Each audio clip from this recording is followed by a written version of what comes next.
क्रूची flame.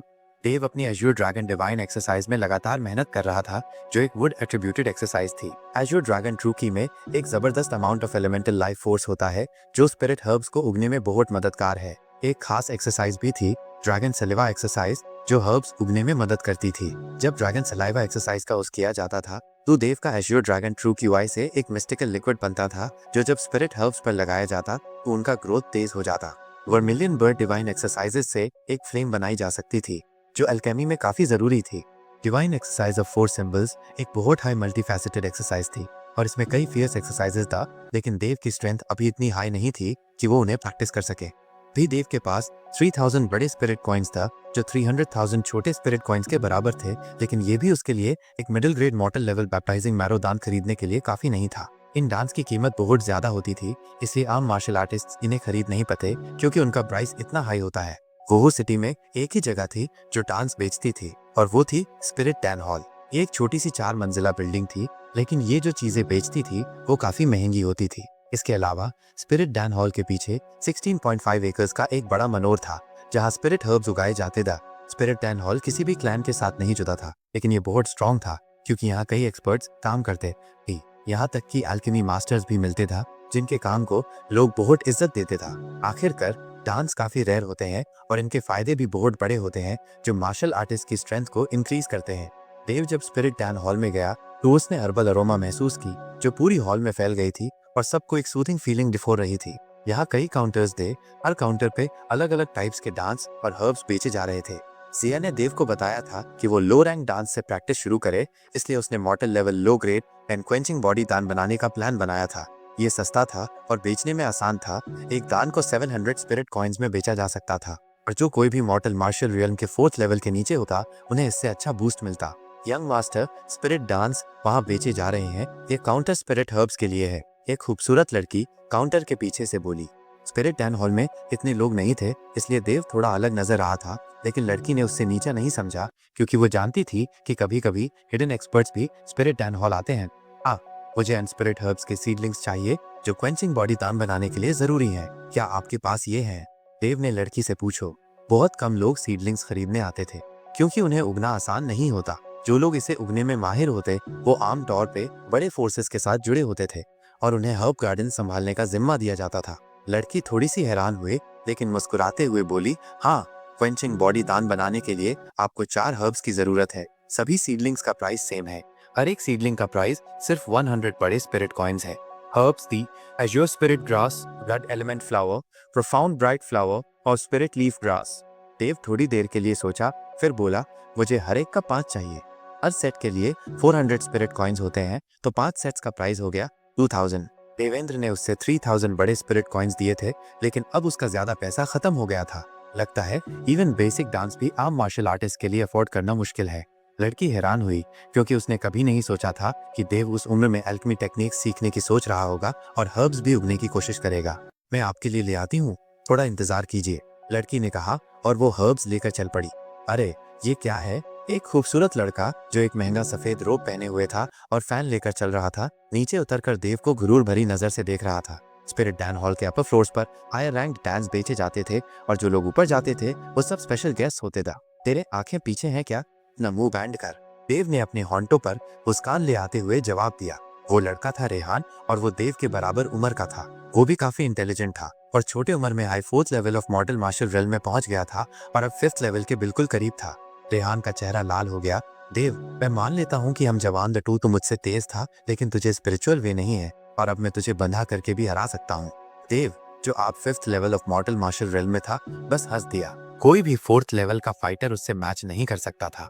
ये देव है, Pratap family का एबी का पता चला ग्रैंडसन। मैंने सुना है कि उसके पास स्पिरिचुअल वे नहीं है, और वो हमेशा के लिए 3rd level of mortal martial realm में अटका रहेगा। लगता है ये किसी दान के लिए आया है।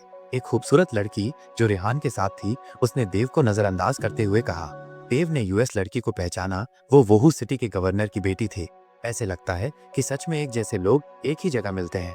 मैं नहीं सोचता था कि गवर्नर की बेटी इतनी शैलो होगी, जो ऐसे लोगों के साथ टिकना चाहेगी, देव ने कहा, फिर उनको इग्नोर कर दिया। वैसे भी वो उनका मजाक उड़ाने में माहिर था। ए फ्लैट, वो ज्यादा स्ट्रांग था और अपनी स्ट्रेंथ को हासिल करने के लिए मेहनत की थी, इसलिए उसका दिमाग भी अन दोनों से काफी ज्यादा मैच्योर हो गया था। जब देव ने उन दोनों को इग्नोर कर दिया तो रेहान और उसकी दोस्त को गुस्सा आ गया। रेहान अपने आप को गवर्नर की बेटी के सामने दिखाना चाहता था तो वो देव के पास गया। यंग मास्टर, ये रहे आपके स्पिरिट हर्ब्स के सीडलिंग्स। लड़की ने वापस आके उसका ऑर्डर दिए। रेहान हैरान था। देव, तो कोई स्पिरिचुअल वे नहीं रखता? क्या तू सच में स्पिरिट हर्ब्स उगने की सोच रहा है? तो बस एल्केमी मास्टर बनना चाहता होगा। ये काफी फनी है। देव ने पैसे दिए और अपने स्पिरिट हर्ब्स के सीडलिंग्स ले लिए। वो सबकी नजरअंदाजी करते हुए निकल गया। जैसे ही वो जाना लगा, रेहान ने फिर से नीचे देखा। ये कोई वेस्ट है, इतनी सारी स्पिरिट हर्ब्स का क्या करेगा? देव का चेहरा थोड़ा सा टेंशन में हे गया। जब रेहान ने बोला कि उसके पास स्पिरिचुअल वे नहीं है, तब देव ने इग्नोर किया। लेकिन जब उसने उससे वेस्ट कहा तो वो चुप नहीं रहा। जब लोगों ने देखा कि प्रताप फैमिली के बच्चे लड़ रहे हैं तो उन्होंने सोचा कि आज का शो काफी इंटरेस्टिंग होगा। देव ने अपने हाथ से एक आग निकाली जो जल्दी से उसके हाथ में उठी। स्पिरिट डैन हॉल के अंदर सबको गर्मी महसूस होने लगी और लग रहा था जैसे वो सब सोना में हो। ये फ्लेम अल्केमिकल फ्लेम थी जो सिर्फ अन लोगों के लिए होती थी, जिनमें स्पेशल टैलेंट और रेयर कल्टीवेशन एक्सरसाइजेज होती थी। रेहान जो देव के पास था पूरा पसीना पसीना हो गया और लड़की भी जो काउंटर के पीछे थी वो भी पसीने से भीग गई थी और उसकी पतली कपड़े उसके कर्व्स को और भी प्रोमिनेंट बना रहे थे। ये जबरदस्त फ्लेम सबको चुप करवा देने वाली थी, जैसे सब वुडन चिकन्स की तरह खड़े हो गए थे। ये रहा अध्याय एक्सरसाइज बे। रुक, पूरा स्पिरिट दान हॉल जला के राख मत कर देना, एक बूढ़ा झक्कास आवाज में चिल्लाया जैसे हवा में से प्रकट हो गया हो। देव के हाथ की आग धीरे धीरे शांत होने लगी। स्पिरिट दान हॉल के लोग धीरे धीरे होश में आए। सबने उस आग में छुपे हुए गुस्से को साफ महसूस किया। रेहान, तू इस बेकार की बनाई आग से डर गया? फिर तू खुद क्या है? उससे भी बड़ा बेकार, देव बोला और हल्की सी हंसी मार दी। रेहान का चेहरा एकदम उतर गया। कोई भी सेंस वाला बंदा उस आग के सामने टिकने की नहीं सोचता। गवर्नर की बेटी का मुंह हैरानी में खुला रह गया। वो देव को ऐसे घूर रही थी जैसे पहली बार सही से देखा हो। उसे अब लग रहा था कि देव ने जानबूझ के अपनी ताकत छुपाई थी, नहीं तो बाकी सारे लौंडे तो शोबाजी करने में लगे रहते हैं। हॉल मास्टर, ये छोकरा, एक अधेड़ उम्र का आदमी सफेद छोटा लबादा पहनकर देव के पीछे से आया। वो बूढ़ा आदमी देव को घूरता रहा। उसका चेहरा हैरानी, यकीन न होने और खुशी के बीच फंसा हुआ लग रहा था। वो बुजुर्ग स्पिरिट टाउन हॉल का मास्टर था, एक बहुत बड़ा नामी अल्केमिस्ट जो देव के दादाजी से पुरानी खुन्नस रखता था। बच्चे, क्या तू मेरा चेला बनना चाहेगा? बूढ़े ने पूछा और पूरे हॉल में सन्नाटा छा गया। हॉल मास्टर खुद अपने शिष्य बनाने को बोल रहा था। हर किसी को पता था कि बड़े बड़े खानदानों के लोग अपने बच्चों को इस मास्टर का चेला बनवाने को लाइन में लगे रहते थे, लेकिन हॉल मास्टर कभी किसी को भाव नहीं देता। देव की काबिलियत ने सबको चौंका दिया था। बिना किसी स्पिरिचुअल नस के भी वो ट्रू की वाली आग छोड़ पा रहा था, माइनस। और अब हॉल मास्टर ने खुद मान लिया था कि ये लड़का एक रत्न है। देव ने सिर खुजाया और कंधा उचकाते हुए बोला, मुझे तो बनना है, पर दादाजी से तेरी दुश्मनी है तो माफ कर, तेरा चेला नहीं बन सकता। फिर वो ऐसे चला गया जैसे कोई अफसोस नहीं है। किसी को यकीन नहीं हुआ कि देव ने साफ इनकार कर दिया। लोगों को लगा शायद उसने सुना नहीं सही से, लेकिन जब मास्टर ने खुद आह भरी तब समझ आया, कुछ लोग वाकई में इस मौके को ठुकरा सकते हैं। लोगों ने उसे बेवकूफ समझ लिया। एक फैमिली झगड़े के चक्कर में उसने ये तगड़ा मौका छोड़ दिया। रेहान के अंदर जलन का सागर उमड़ पड़ा। भी थोड़ी देर पहले तक वो देव को नीचा दिखा रहा था और सब उसकी हंसी उड़ा रहे थे, लेकिन अब सबकी नजरों में रेहान की कोई औकात नहीं बची थी, क्योंकि एक अल्केमिस्ट की वैल्यू किसी भी जीनियस फाइटर से कहीं ज्यादा थी। देव के पास डिवाइन नसें थी। वो एक अल्केमिस्ट भी बन सकता था। वो जड़ी बूटियां उगा सकता था और ट्रू की आग निकाल सकता था। दोनों जरूरी चीजें उसके पास थीं। उसे पता था कि वो बूढ़ा उसके दादाजी का दुश्मन है और उसके दादाजी ने ही तो उसे कई बार तांस दिए थे, जिससे वो तीसरे लेवल तक पहुंच पाया। प्रताप परिवार के घर लौटने पर देव ने यह सारी बात अपने बाप देवेंद्र माइनस को बताई। शाबाश, वो बूढ़ा हमेशा से हमारे परिवार को नीचा दिखाता रहा है। हमें डांस महंगे रेट पे बेचता है। तू खुद आग निकाल सकता है तो तू खुद डांस बनाएगा, मैं पूरी मदद करूंगा। देवेंद्र के चेहरे पर फक्र और खुशी दोनों छलक रही थी। देव अपने छोटे से आंगन में लौटा और बीज बोने लगा। रात को उसने बिस्तर पर बैठकर क्रॉस लेग किया और ताई ची डिवाइन एक्सरसाइज और ड्रैगन थूक एक्सरसाइज दोनों चालू कर दिए, जिससे आसमान जमीन की स्पिरिट एनर्जी खींच सका। ड्रैगन थूक एक्सरसाइज करने के बाद उसकी जीभ पर एक खास किस्म का रस बन जाता था। इस ड्रैगन थूक को अगर पौधों को पिलाया जाए तो वो ताबड़तोड़ बढ़ते हैं। सुबह उसने जीभ बाहर निकाली और देखा एक आसमानी नीले रंग की बूंद थी। ड्रैगन थूक। खुश होकर उसने वो बूंद पानी की बाल्टी में डाली। बाल्टी से नीली रोशनी निकलने लगी। उसने उस पानी से धीरे धीरे पौधों को सींचा। नीला स्पिरिट ग्रास, खून वाला फ्लावर, चमकदार फूल, पत्ती नुमा ग्रास, ये सब लो ग्रेड पौधे थे जो 3 साल में तैयार होते थे, लेकिन अब 1 महीने में ही बिंदास फूल गए। देवेंद्र ने आकर देखा और हैरान रह गया। 1 महीने पहले ये छोटे छोटे बीज थे और अब देखो। बेटा, इस ताकत के बारे में किसी को मत बताना, ये हमारा राज रहेगा। जो खजाना होता है वो दिखाया नहीं जाता। देव ने सिर हिलाया। ये आंगन तो देवेंद्र के इलाके में था, कोई घुस नहीं सकता था। अल्केमी आसान नहीं है बेटा, देवेंद्र ने कहा और अपनी स्टोरेज पाउच से एक काले रंग की अल्केमी भट्टी निकाली। अभी तो यही सबसे बेस्ट है जो हम अफोर्ड कर सकते हैं। बाद में एल्डर से पैसा लेके तेरे लिए और तगड़ी लाऊंगा। देव हंसते हुए बोला, थैंक यू पापा, सबसे पहले तुझे ही मेरे हाथ का बना दान दूंगा। देवेंद्र हंसता हुआ बाहर चला गया। इस महीने में पौधों की देखभाल के अलावा देव जिया से हर छोटी बड़ी बात सीखता रहा, जो उसे एकदम बारीकी से अल्केमी सिखा रही थी। कई प्रॉब्लम्स आई, आग कंट्रोल करना, ट्रू की लगातार देना और फिर दान जमाना, सब सटीक ताकत और फोकस मांगते थे। जिया दीदी, कब शुरू करूं ये दान बनाना? देव ने दिमागी स्पिरिचुअल पावर से रिंग में बैठे जिया से पूछा जब वो फूल तोड़ रहा था। जिया ने मुस्कुराते हुए कहा, सिर्फ 1.5 साल बाद ही शुरू कर सकेगा। क्या? मेरे पास तो सिर्फ 1 महीना है उस सिंह फैमिली के जीनियस से मुकाबले के लिए, देव ने कहा।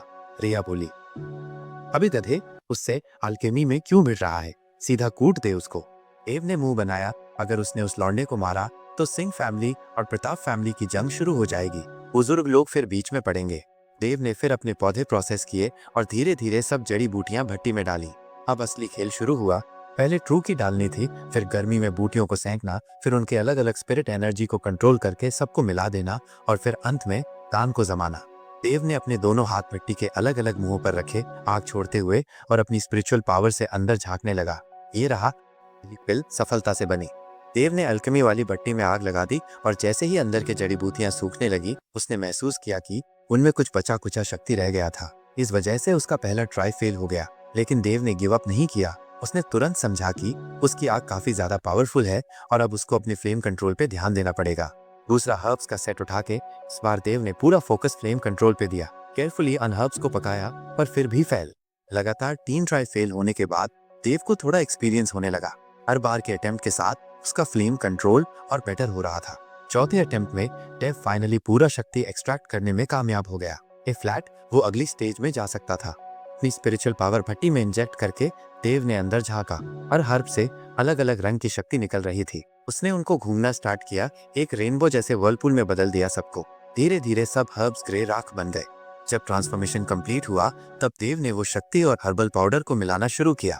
इस वक्त देव मॉर्टल मार्शल रेल्म के 5th लेवल पे था। स्पिरिचुअल पावर काफी थी, लेकिन एक साथ 5 पिल बनाने के चक्कर में वो अपनी लिमिट पे पहुंच गया था। हर वर्लपूल को अलग रखते हुए अलग पोर्शंस में पाउडर मिलाया जा रहा था।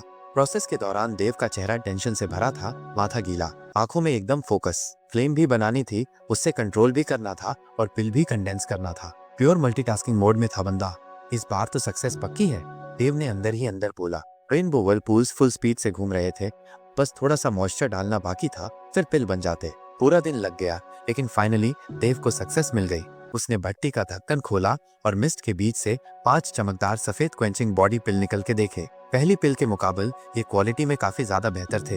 अगर कोई पुराने अल्केमिस्ट ये देख लेता कि देव ने एक दिन में 5 पिल रिफाइन किए, तो वो तो शर्म से जमीन में घुस जाते। लोग अक्सर एक पहली पिल बनाने में 3 to 5 साल निकाल देते हैं।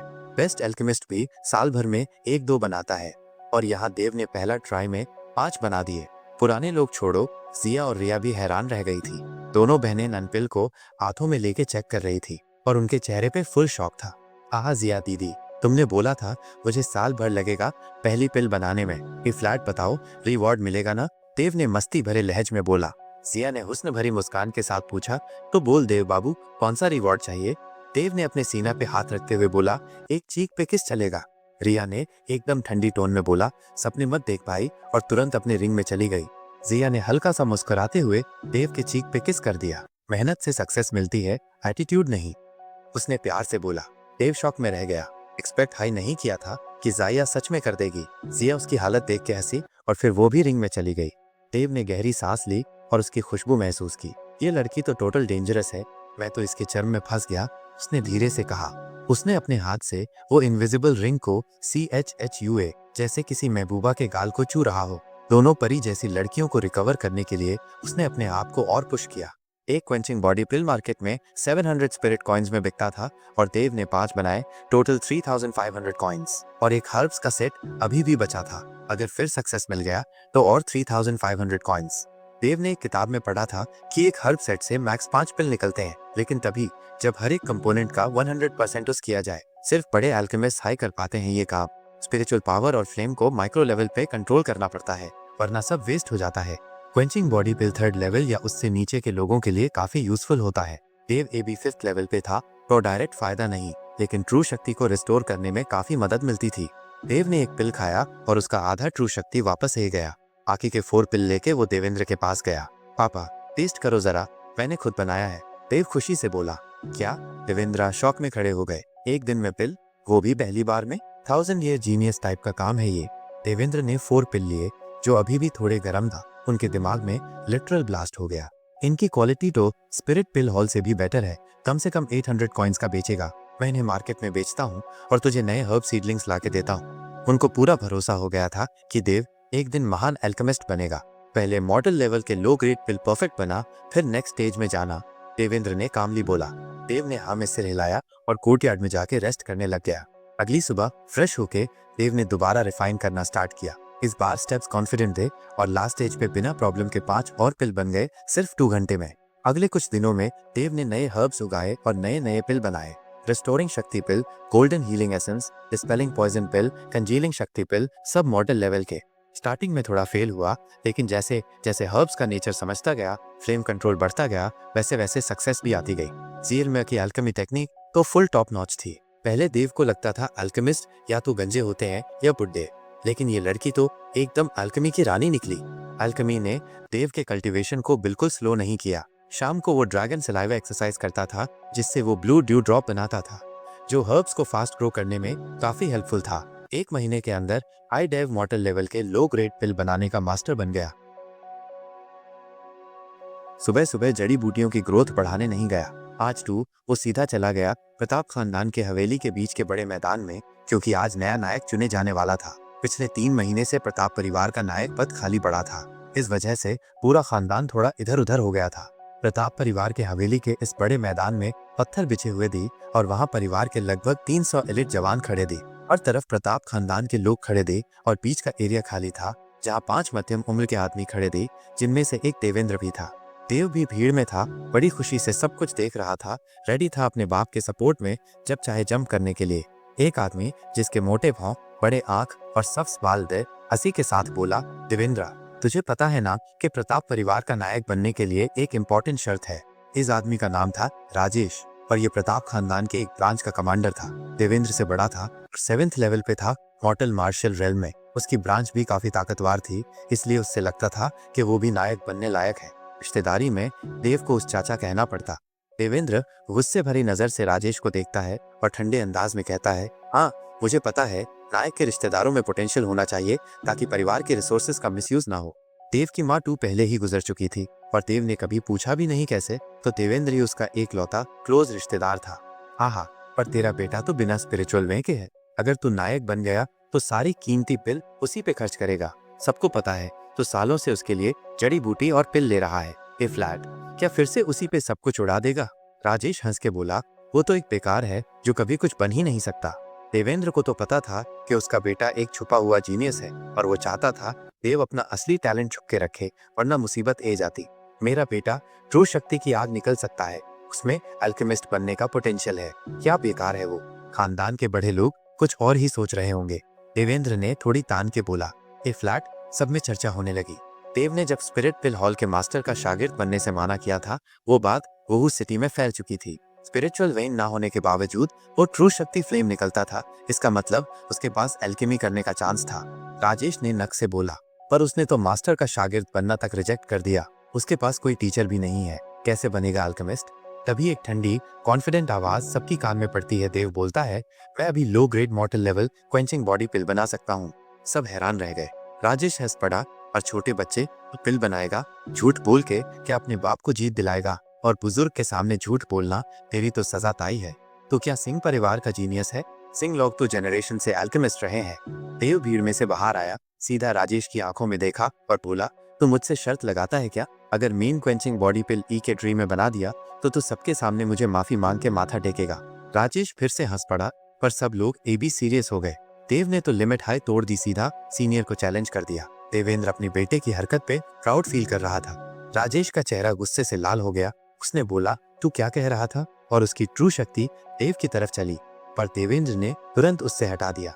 देव की आंखों में हिम्मत थी। उसने जोर से बोला, अगर मेन क्वेंचिंग बॉडी पिल बना दिया एक अटेम्प्ट में तो तू सबके सामने माफी मांगेगा और माथा टेकेगा। लोग समझ गए ये कोई मजाक नहीं। एक छोटा लड़का सीनियर को ऐसे चैलेंज कर रहा था जैसे किसी हीरो की एंट्री हो। राजेश का गुस्सा बढ़ता गया पर उसके हाथ बंद गए। देव पर हाथ उठाना मतलब प्रताप परिवार का रूल तोड़ना। तभी एक बूढ़े बुजुर्ग ने बोला, ठीक है राजेश, शर्त लगा ले, पर माथा टेकने वाली बात हटा दू, कुछ कॉम्पेंसेशन डी देना अगर हारा।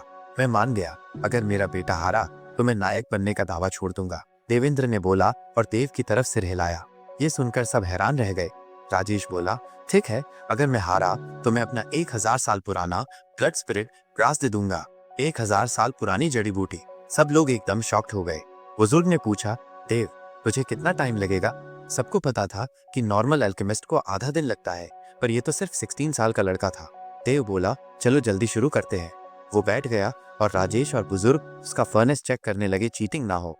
राजेश बोला, ये क्या घटिया फर्नेस है देवेंद्र, तू तो सच में गरीब हो गया। देव ने हर्ब्स निकाले, सब कुछ चेक किया और अपना ट्रू शक्ति फ्लेम डाल के शुरू किया। उसका हर मूव परफेक्टली कंट्रोल था। उसका फ्लेम देख के लोग हैरान हो गए। ऐसे कंट्रोल वाला फ्लेम आम फाइटर्स के पास नहीं होता। 1 घंटा गुजरा, देव की आंखें बैंड थी और उसकी बाहें हिलने लगी। राजेश का पसीना छूट गया। सबने देखा फर्नेस से धुआं निकल रहा है और देव ने आंखें खोल के खुशी से बोला, चेक करो। 1 घंटे में बन गया। सबका चेहरा क्वेश्चन मार्क से भर गया। बुजुर्ग ने लिड खोला और अंदर से वो फेमिलियर जड़ी बूटी की खुशबू आई। उसने जब 5 सफेद पिल निकली तो सबकी आवाज निकल गई, सच्ची में बन गया। मैंने कुछ गलत तो नहीं सुना ना? वो सिर्फ 16 साल का है और अभी से क्वेंचिंग बॉडी पिल बना रहा है। क्या हाई टैलेंट है यार, एक आदमी जोर से चिल्लाया। लगता है ये क्वेंचिंग बॉडी पिल की क्वालिटी हम लोग जो उस करते हैं उससे काफी बेहतर है। मुझे तो लगा भी नहीं था कि देव इतना छुपा रुस्तम निकलेगा। बंदा चुपचाप अपना गेम सेट कर रहा था। सिर्फ इसकी अल्केमी आई यूज उन जीनियस लोगों से ऊपर रख देती है जिनके पास हाई ग्रेड स्पिरिचुअल वेन्स हैं। दूसरा आदमी बोल, फ्लैट तो पूरी प्रताप फैमिली के कोर मेंबर्स वहां फील्ड में इकट्ठा हो गए थे। सभी के चेहरे पे जलन और हैरानी थी। राजेश का तो हाल ही खराब हो गया। शॉक, सैडनेस और गुस्सा, सब कुछ एक साथ। उसका चेहरा काफी भयानक हो गया था। सीधा रीजन ये था कि उसने अपना 1000 ईयर ब्लड स्पिरिट ग्रास हार दिया था। अगर ये किसी ऑक्शन में जाता तो मस्त दाम मिलता। प्रताप फैमिली के एक एल्डर के हाथ कांप रहे थे। उसकी आंखों में भरपूर हैरानी थी जब उसने अपने हाथ में वो सफेद गोलियां देखी। हमारी प्रताप फैमिली को भी एक असली अल्केमिस्ट मिल गया। ये एक सिंपल बात सबके खून में जोश भर गई, क्योंकि अब तक प्रताप फैमिली में कोई अल्केमिस्ट नहीं था। इसलिए हमेशा दूसरों से पिल खरीदने पड़ते थे और बाकी इन्फ्लुएंशियल फैमिलीज के फाइटर्स उनका मजाक उड़ाते थे। पर सीन पलट गया। उनके पास भी अपना अल्केमिस्ट है और वो भी इतना छोटा। आगे जाके तो ग्रैंड मास्टर बनेगा ही। राजेश, क्यों ने अपनी मर्जी से मेरे बेटे से शर्त लगाई थी, अब हार मान ले। देवेंद्र हंस के बोला, राजेश अंदर से जला जा रहा था, लेकिन मजबूरी में उसने 1000 ईयर ब्लड स्पिरिट ग्रास निकाली और देव को दे दी। ये फ्लैट तो पूरी प्रताप फैमिली में कोई भी देव को नीचा देखने की हिम्मत नहीं कर रहा था। 16 ईयर ओल्ड अल्केमिस्ट भाई। राज फैमिलीज की कई लड़कियां तो उसको देख के नजरें मार रही थी, शायद पटने के लिए। और लड़के, अरे भाई, उनकी आंखों में आग थी, जल के राख हो रहे थे। देव ने इन सब पर बिल्कुल ध्यान नहीं दिया। उसके दिमाग में वही लोग घूम रहे थे जो कभी उस पे हंस रहे थे। चाहे तेरा बेटा अल्केमिस्ट बन गया हो, पर पेट्रियार्क बनने के लिए तो फाइट करनी पड़ेगी, राजेश चिल्लाया। 2 और आदमी जो पहले देवेंद्र के साथ पेट्रियार्क बनने के लिए कम्पीट कर रहे थे, उन्होंने ऑफिशियली विड्रॉ कर लिया। उन्हें समझ ही गया था 16 साल का लड़का अगर मॉर्टल लेवल लो ग्रेड पिल बना रहा है तो उसका फ्यूचर लिमिटलेस है। ऐसे बंदे से पंगा लेना बेकार है। ये फ्लैट बचा सिर्फ राजेश और उसका एक भाई और देवेंद्र। राजेश बोला, देवेंद्र, अब सिर्फ मैं और मेरा भाई बचा है। अगर तू जीत गया तो पात्रियार्क की कुर्सी तेरी। देवेंद्र आंखों को थोड़ा सीखते हुए बोला, ये बात तेरी है ना, तो बोल, दोनों साथ में आएंगे या एक एक करके? देवेंद्र की टोन से कोई कमजोरी नहीं झलकती थी, बल्कि एकदम सॉलिड एटीट्यूड था। बंदा वैसे ही था कि लोग खुद झुक जाए। एक एक करके एचआई फाइट होगी। हम लोग चाहते नहीं लोग सोचें हम बुली हैं, राजेश बोला। पब्लिक थोड़ा पीछे हट गया, क्योंकि ये भी full on mortal martial realm level 7 की टक्कर होने वाली थी। जब फाइट स्टार्ट हुई, दोनों राजेश और देवेंद्र अपने टॉप स्पीड से एक दूसरे की तरफ बढ़े। दोनों के हाथ एक दूसरे से चिपक गए और ट्रू शक्ति का टक्कर शुरू। राजेश का पूरा बॉडी तपते हुए ट्रू शक्ति से चमक रहा था। देवेंद्र के साइड से ज्यादा विजिबल कुछ नहीं था, पर उसकी बॉडी में ब्लू वेन्स उभार के गे रही थी, जिनमें ट्रू शक्ति भरा हुआ था। दोनों एक दूसरे की आंखों में घूरे जा रहे थे। तभी जमीन हिलने लगी, क्रैक्स पड़ने लगे, हवा में सैंडस्टॉर्म जैसा सीन बन गया। फिर अचानक देवेंद्र एकदम से दहाड़ा और सब कुछ शांत हो गया। राजेश पीछे गिरा, खून थूक हुआ, जबकि देवेंद्र थोड़ा हिलते हुए पीछे हटा। राजेश जमीन पर पड़ा, मुश्किल से उठने की कोशिश कर रहा था, हार गया था। फिर भी उसके चेहरे पे हल्का सा प्राउड स्माइल था। ये फाइट देवेंद्र जीता, लेकिन उसका चेहरा बिल्कुल सफेद पड़ गया। राजेश हंस के बोला, लड़ाई जीत गया, लेकिन ये वॉर तू हारेगा। तेरे हाल में तो कोई भी लेवल 6 वाला तुझे हरा देगा। फिर से खून थूक दिया। अंदर से काफी इंजर्ड था वो। तू भी लेवल 8 में पहुंच गया है? देवेंद्र ने अपने पेट पे हाथ रखते हुए हैरानी से बोला। तो क्या कम है? राजेश ने ताना मारा। दोनों हाई लेवल 8 के निकले, पूरी पब्लिक शॉक में थी। राजेश ने बिना डरे देवेंद्र को भयानक चोट दे दी थी, पर अभी एक और फाइट बचा था। राजेश का भाई रेडी था। देव तुरंत भाग के गया, देवेंद्र को संभालते हुए बोला, पापा ठीक हो ना? साथ ही अपना हाथ उसके पेट पे रखा और अंदर वुड ट्रू शक्ति भेजना स्टार्ट किया। देवेंद्र एकदम से हिल गया, उसके चेहरे पे हैरानी थी, पर फिर शांत हो गया। काफी सीरियस चोट लगी है मुझे, देव अपनी ट्रू शक्ति बर्बाद मत कर, देवेंद्र ने कहा। लेकिन अंदर से वो प्राउड था, उसके बेटे का ट्रू शक्ति काफी स्ट्रॉन्ग था। देव का चेहरा सीरियस हो गया। अगर एबी डैड हारे तो सब कुछ खत्म हो सकता था। अगली फाइट चालू करो, टाइम बर्बाद मत करो, राजेश बोला, चेहरा सफेद लेकिन अंदर से खुश। देव ने उसको घूरते हुए बोला, आंखों में तीखी चमक थी, मैं लड़ूंगा। ये सुनकर सब लोग शॉक्ड हो गए। सबको पता था देव के पास कोई स्पिरिचुअल वे नहीं है, पर उसके पास ट्रू शक्ति काफी पावरफुल था। पर ये सामने वाला कोई छोटू मोटू नहीं था, लेवल 7 का मार्शल आर्टिस्ट था। सबको लगा देव ये डिसीजन सिर्फ अपने बाप को पाट्रियार्क बनाने के लिए ले रहा था, एक डम मूव। देवेंद्र भी शॉक्ड था, लेकिन जब उसने देव की आंखों में वो कॉन्फिडेंस देखा तो उसकी चिंता गायब हो गई। खुद तो वो इंजर्ड था, फाइट करता तो डेफिनेट हार होती। तभी एक लड़का आया, हंस के बोला, तू स्पिरिचुअल वे के बिना पैट्रियार्क के लिए लड़ने आया है?